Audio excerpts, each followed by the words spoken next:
lição de número 47 do livro Sinal Verde, Visitação a doentes.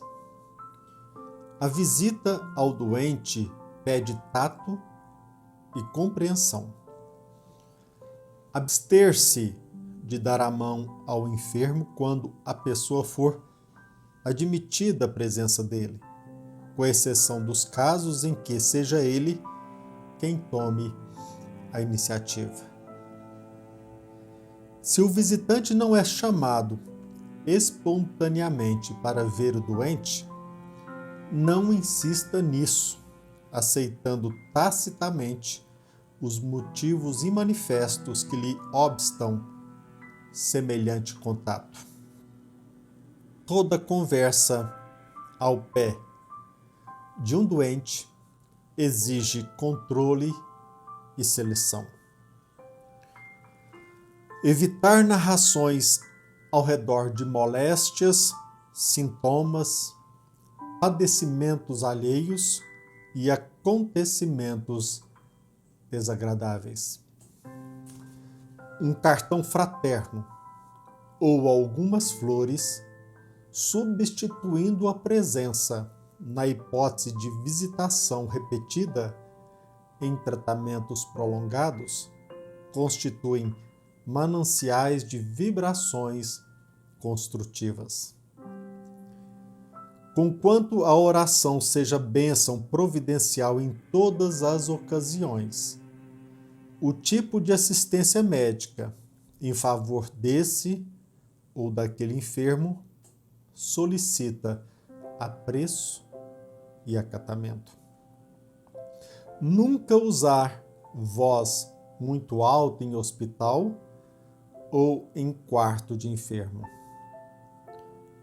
Por mais grave o estado orgânico de um doente, não se lhe impor vaticínios acerca da morte, porquanto ninguém na terra possui recursos para medir a resistência de alguém, e para cada agonizante que desencarna, funciona a misericórdia de Deus na vida maior, através de espíritos benevolentes e sábios, que dosam a verdade em amor, em benefício dos irmãos que se transferem de plano.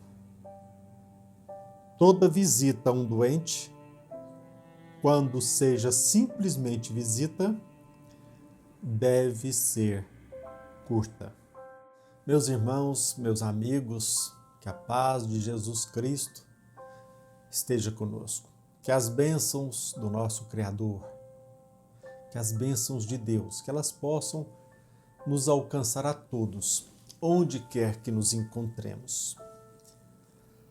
Meus irmãos, no vídeo passado, quem teve oportunidade de assisti-lo, pôde perceber que eu defendi a tese do direito à propriedade privada.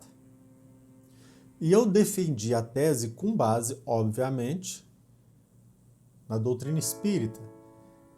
Com base nos princípios da doutrina espírita, eu destaquei que nós desfrutamos do direito à propriedade, ou seja, do direito que nós temos em adquirir, usar, desfrutar e até mesmo dispor do direito à propriedade sobre algo material que se encontra em nosso poder.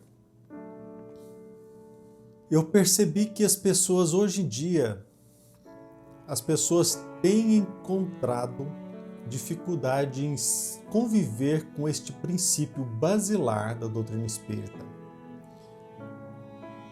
Quase sempre hoje predomina a ideia de que o direito à propriedade é fruto do roubo. O direito da propriedade é fruto da exploração. Até mesmo determinada pessoa se aproximou de mim e disse: O direito da propriedade não é fruto da exploração, da relação entre explorado e explorador? É natural que nós convivamos hoje com este pensamento.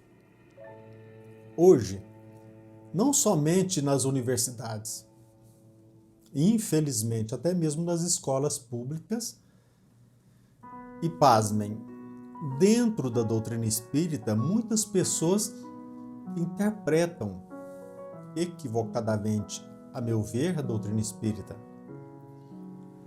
Eu, como espírita, como estudioso da doutrina espírita, eu respondo à pergunta: não. O direito à propriedade não é fruto da relação entre explorado e exploradores. E eu posso iniciar o meu comentário baseando até mesmo numa premissa básica da doutrina espírita: a lei da reencarnação. Hoje nós estamos aqui na Terra na condição de uma pessoa simples, uma pessoa que não detém condições financeiras, que encontra dificuldade de sobreviver com os recursos limitados que recebe. Ou seja, hoje eu posso estar aqui na condição de empregado e na próxima encarnação eu vestir a condição de um empregador. E nós podemos ir mais longe ainda. Eu quero fazer a seguinte pergunta: sempre que o indivíduo se encontra sujeito economicamente a outro indivíduo, representa necessariamente que ele seja um escravo, que ele seja um explorado? Se nós analisarmos a doutrina espírita, os ensinamentos, a leitura de livros, nós iremos perceber que não. Nem sempre uma pessoa que se encontra submetida economicamente a outra, ela se apresenta sujeita, ela se mostra como escrava do patrão, do empregador. E não precisa, às vezes, ir até mesmo à cata, de estudar a doutrina espírita, de ler romances. Também podemos fazer isso, mas a vida mesmo nos mostra. Quantas e quantas vezes eu tive a oportunidade de conviver com pessoas economicamente pobres, mas interiormente ricas. Pessoas que encontram dificuldades, que vencem sacrifícios, pessoas que se deparam com inúmeros desafios e mesmo assim se mostram felizes, alegres e, não raro, ajudam mais, muito mais do que inúmeros potentados, inúmeras pessoas ricas. Mas se você quiser, meu irmão, estudar a doutrina espírita, se você, na condição de espírita, você já teve a oportunidade de ler a doutrina espírita, de se deparar com os ensinamentos contidos no Evangelho de Jesus Cristo, você há de lembrar o pregador ali na beira do Rio Jordão, João Batista. O nosso irmão que veio anunciar a vinda do Messias, ele ali, naquele lugar longínquo, na figura de uma pessoa simples, ele assumiu a responsabilidade de anunciar Jesus Cristo. Um pregador à beira de um rio, anunciando a vinda de Jesus, levou a mensagem e sempre procurou, através do seu trabalho, do seu mediunato, alcançar a purificação de nossa alma. Viveu no deserto e enfrentando desafios numa vida simples, repito, levou adiante a sua tarefa aqui na terra. Se nós olharmos bem, se nós tirarmos um tempo para ler o livro Paulo e Estevão, nós iremos perceber que Jesus se utilizou de Paulo como uma missão aqui na terra. Mas eu pergunto a vocês, como doutor da lei, filho de uma família tradicional, Saulo contribuiu para a história? Repito, Saulo, como doutor da lei, numa família tradicional, ele trouxe benefícios para nós hoje. Qual foi o resultado da sua vida até então? Agora Paulo, marginalizado até mesmo pela sua família, enfrentando inúmeros obstáculos, uma vida de sacrifício, ele nos trouxe, ele divulgou a mensagem de Jesus Cristo e, como tal, neste estado reviveu a mensagem do Messias. Ele levou, através da sua vida de sacrifício, levou para a história, registrou na história a mensagem de Jesus Cristo. Ele nos demonstrou que, na verdade, a prisão consiste na consciência culpada. E numa cela, com o seu corpo preso, escravo do poder público, detento, ele se mostrou um dos homens mais livres que já pisou na face da terra.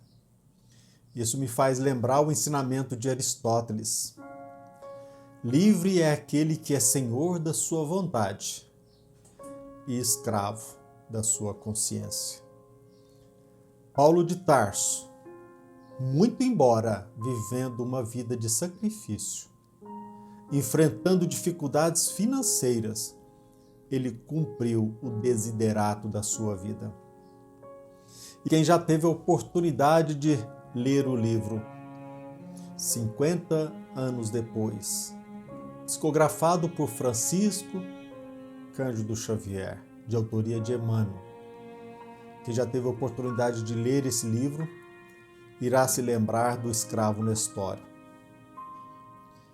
Ele, que na encarnação passada, Emmanuel, havia reencarnado, assumindo a missão, a prova do encargo de senador, 50 anos depois ele se mostra aqui na Terra, na figura de um escravo.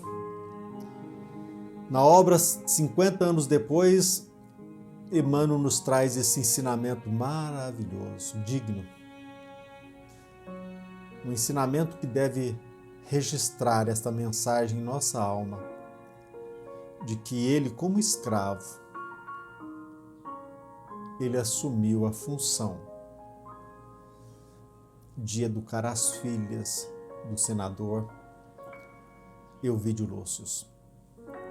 E assim, meus irmãos, não somente através da minha experiência diária, também nos livros psicografados por Francisco Cândido Xavier, no Evangelho segundo o Espiritismo, quando ali os espíritos, Allan Kardec, vem nos falar a respeito da desigualdade das riquezas, nós vamos percebendo que quem pensa que uma pessoa submetida a outra do ponto de vista econômico, ela é um explorado ou um escravo, quem alimenta essa ideia com maior respeito está equivocado.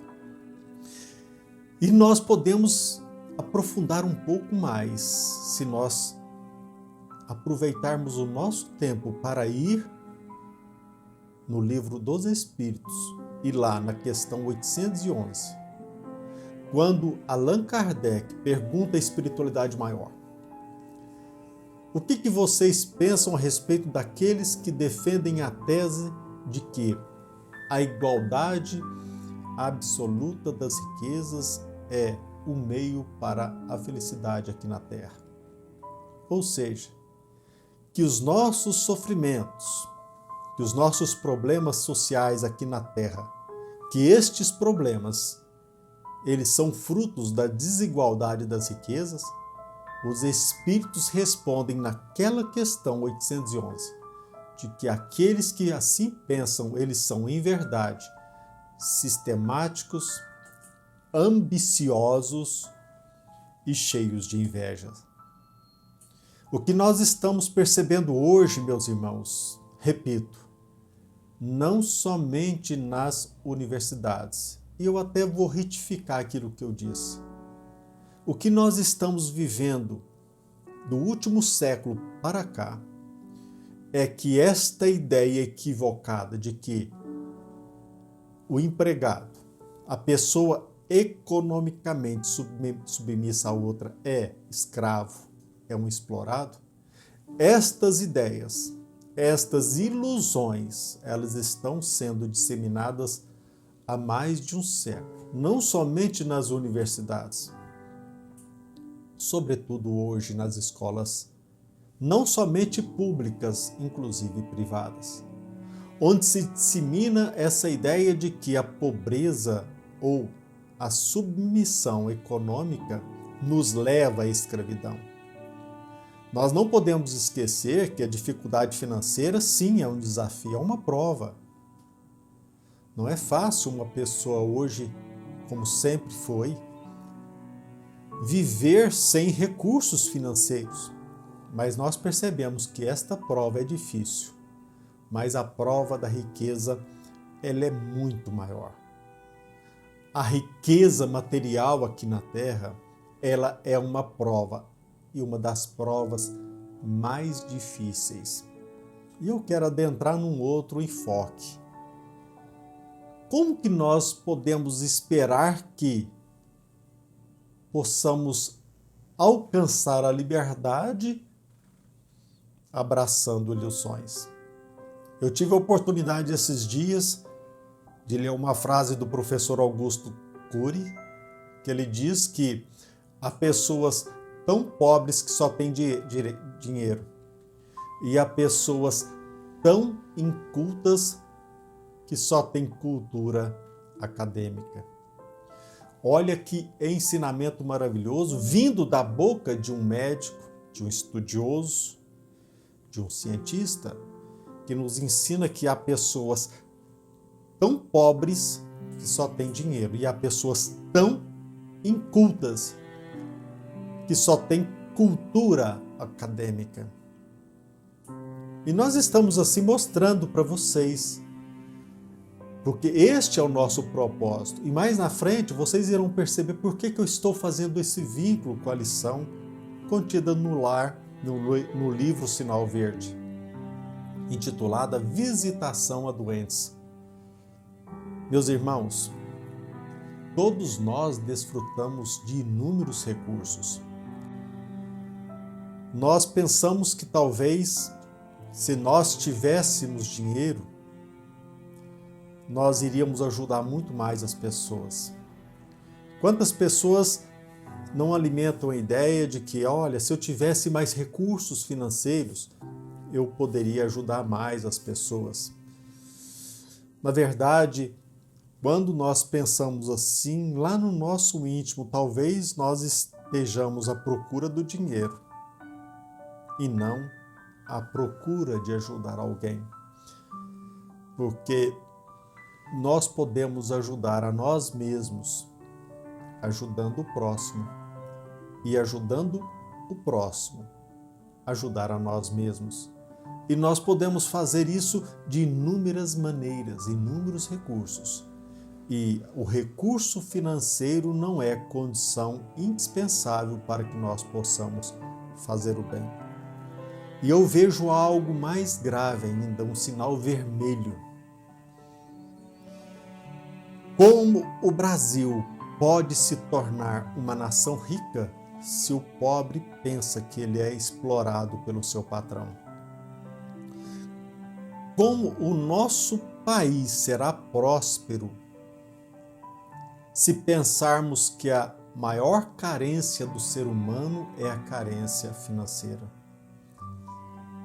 Um país, uma nação rica, o cidadão próspero é aquele que percebe que nós desfrutamos de inúmeras circunstâncias, nós desfrutamos de inúmeras oportunidades, nós detemos infindáveis recursos para ajudar o nosso semelhante e que ele talvez precise muito menos, talvez ele careça muito menos de ajuda financeira do que ajuda afetiva. E todos nós podemos ajudar o outro em qualquer sentido. Como nós iremos crescer como indivíduo? Como nós podemos nos tornar cidadão se nós olhamos apenas para o que é material? Então, engana-se, a meu ver, aquele que pensa que nós somos vítimas das circunstâncias, que nós somos vítimas do sistema econômico. Engana-se aquele que pensa que nós somos vítimas do ambiente em que nós vivemos. Isto, meus irmãos, com todo o respeito, e eu respeito o seu pensamento, mas isso é uma ilusão.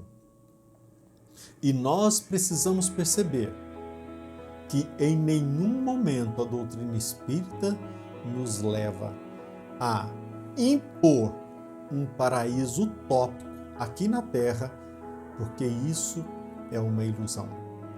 Para que nós possamos crescer, desenvolver não somente como indivíduo, mas como reflexo desse cidadão, tornar e alcançar uma nação evoluída através do nosso progresso individual, da nossa conscientização. Meus irmãos, o sinal verde nos pede para que sigamos adiante, em qualquer circunstância, mesmo às vezes não desfrutando de condição financeira, que ajudemos, que saiamos de nós mesmos.